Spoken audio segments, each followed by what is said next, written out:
Officially, filming for The Batman 2 kicked off on November 23rd in the UK as announced by executive producer Michael Uslan. It's worth noting that the script is already fully prepared and nothing impedes the sequel from meeting its scheduled release date of October 3rd, 2025. Director Matt Reeves has yet to reveal any new details, but he has dropped a few hints about the main villain. We have gathered a total of 5 villains that would perfectly fit into the plot of the second Batman, so let's dive right in.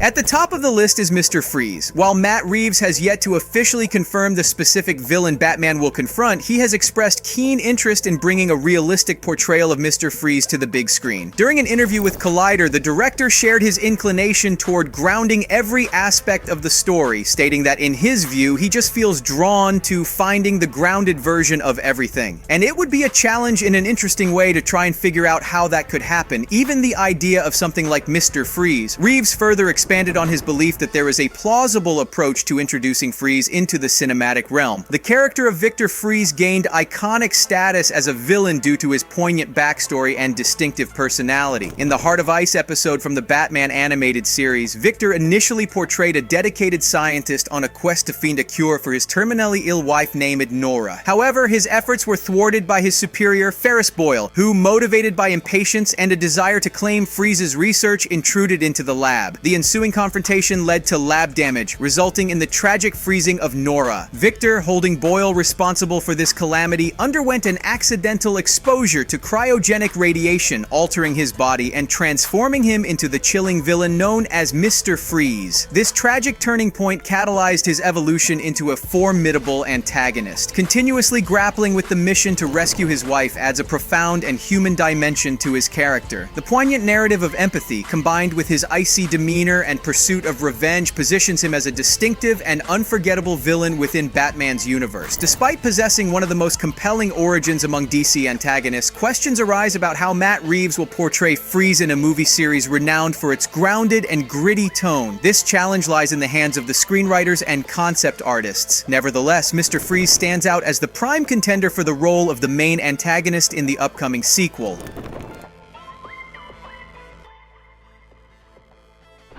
Following Mr. Freeze, the spotlight shifts to Clayface, sparking considerable speculation about the approach to his character. Fans are left pondering how Clayface might be envisioned in the Reevesverse, akin to the contemplation faced by Mr. Freeze. While the possibilities are numerous, a plausible angle suggests portraying him as a serial killer aligned with the gritty tone of the Batman. In this interpretation, he could adeptly utilize disguise, camouflage, and subterfuge to infiltrate even the most secure environments. My personal Dreamcast is Rami Malek. Especially after watching No Time to Die, I can perfectly imagine him in this role. Despite the inherent tragedy in Clayface's origins, Reeves and Pattinson's portrayal of Batman in a crime noir setting may accommodate the character. Basil Karlo's background in acting and influences from the Phantom of the Opera could seamlessly integrate him as a menacing presence in the Batman 2 without feeling out of place. Despite the prevailing atmosphere, the tragic nature of Clayface's character and his unique abilities should not automatically disqualify him. Rumors and reports hint at the possibility that if included by Reeves, he may lean towards the Golden Age version of Clayface. In this iteration, Clayface is an embittered actor turned serial killer. In the context of the Batverse, envisioning Robert Pattinson's dark detective confronting a colossal CGI monster like Clayface seems impractical and potentially repetitive, considering the events of the previous year's movie. However, even in the contemporary DC Comics era, Basil Karlo has become the most recognized iteration of Clayface. The source material cleverly combines his acting origins with the later, more popular monstrous depictions. In the Batman's grounded world, the sequel might not need to eliminate fantastical elements from the villain to maintain his compelling nature. While the first movie adeptly showcased Batman's detective skills within a street-level perspective and gritty crime noir atmosphere, the potential inclusion of Clayface in Part 2 could introduce more eccentric vibes. Despite Reeves's grounded approach, he has shown a knack for presenting fantastical elements such such as monstrous invasions and talking apes in an authentic manner. With the freedom to explore Basil Karlo's origins and incorporate the body horror seen in later versions, there's an opportunity for a believable and unique take on the character as demonstrated in the Batman animated series and comic books like One Bad Day. In summary, while a CGI-heavy portrayal of Clayface may not align with the established tone, the introduction of this iconic character in the Batman sequel offers creative possibilities to weave tragedy, body horror, and a humanized sense into Reeves' character-driven narratives.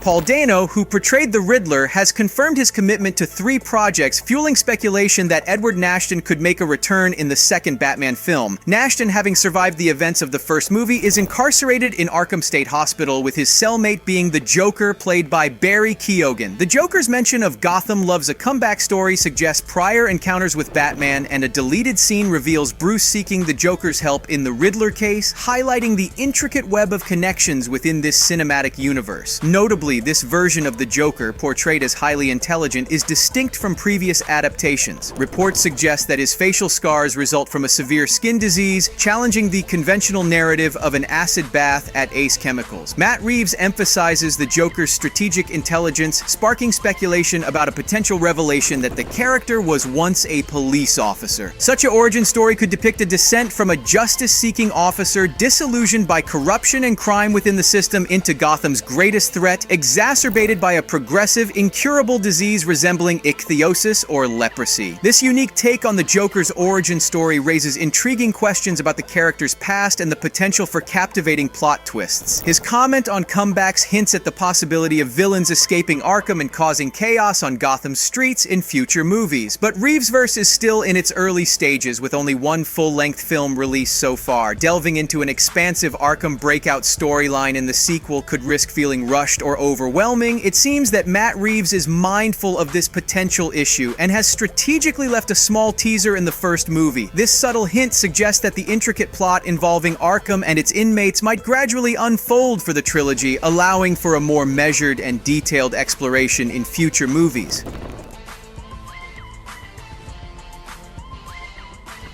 Scarecrow, as one of Batman's iconic villains, has been notably absent from the big screen for some time. Given the prevalence of the Joker in past adaptations, there's a growing sentiment among fans that a change in focus to a different antagonist could be refreshing. Scarecrow emerges as a compelling choice. I welcome the idea of Jamie Campbell-Bower, known for his role as Vecna in Stranger Things 4, portraying Scarecrow. Jamie's successful portrayal in the series and his seamless fit into the atmosphere of the Reevesverse make him a promising candidate for the role of Jonathan Crane. Notably, he has expressed interest in taking on the character, further fueling the enthusiasm of fans. Additionally, reports from Daniel Richtman suggest that Warner Brothers is working on a standalone Scarecrow movie set in the same universe as the Batman. Certainly, integrating Scarecrow into the second film of Matt Reeves' plan aligns with the overarching narrative. A dark sequel could seamlessly introduce Jonathan Crane, a deranged chemist-psychiatrist who employs various drugs and gases to instill fear and panic in his patients. Additionally, in the plot of the first movie, there was a mysterious drug known as drops. It was introduced into Gotham, quickly becoming addictive and lethal with repeated use. And what if Jonathan Crane is the cooker of these drops? That's also a pretty intriguing plot. Introducing Scarecrow in a sequel brings a crucial element of differentiation to the Batman movies. Matt Reeves has the opportunity to shift the tone and genre, moving away from the detective story to embrace a more chilling thriller with horror-inspired visuals. This change not only keeps the franchise fresh, but also allows for a diverse range of storytelling and cinematic experiences. Scarecrow's ability to induce fear through narcotics and gases provides a unique canvas for visual storytelling. The sequel can explore psychological horror elements, emphasizing Batman's struggle against not only physical threats, but also the psychological torment inflicted by Scarecrow. The eerie atmosphere and mind-bending scenarios could create a thrilling and suspenseful cinematic experience, resonating with fans who appreciate a darker and more horror-infused take on the Caped Crusader.